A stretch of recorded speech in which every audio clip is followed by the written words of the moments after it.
The fetish restaurant owner. In the heart of Kano, tucked between the bustling Sebum Guri market and a narrow alleyway filled with hawkers, stood a small restaurant known as Jinkai Kitchen.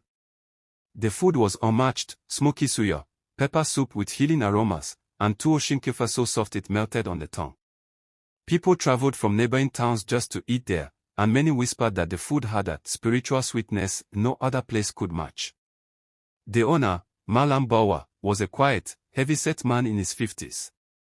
Always dressed in flowing kaftans, he greeted his customers with warm smiles, but his eyes held secrets. Unknown to most, Jinkai Kitchen was not just built on cooking skill, it was powered by something darker. Malam Bawa was deeply entrenched in fetish practices passed down from his forefathers. Before dawn, he performed rituals in a hidden room behind the kitchen. He mixed herbs with powdered charms, whispered incantations in ancient Hausa and Fufuda dialects, and offered kola nuts to spirits. These rituals, he believed, infused his food with irresistible flavor and compelled customers to return again and again. Some noticed strange things. A trader once said, "Wallahi, anytime I eat at Jinkai Kitchen, I cannot resist coming back, even when I don't have money." Another customer claimed he dreamt of Malam Bawa's restaurant every night after eating there, as though spirits were calling him.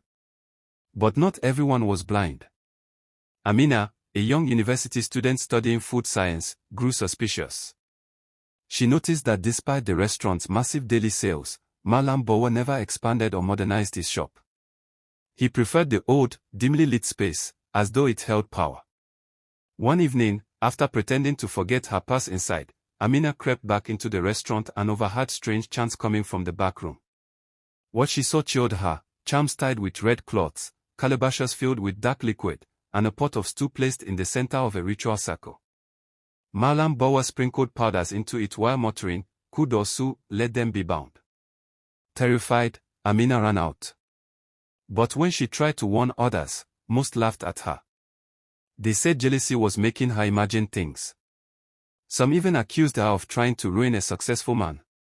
Yet, little by little, whispers began to spread. A boy who worked at Jinkai Kitchen fell sick and claimed he saw shadows stirring the pot at night. A wealthy businessman who frequently ate there lost his fortune mysteriously, and people said it was the spirits taking payment. In the end, Malam Bawa's downfall came not from human suspicion but from his own greed. One fateful night, he broke a sacred rule of his craft, using his charms not only to draw customers but to cause a rival eatery across town.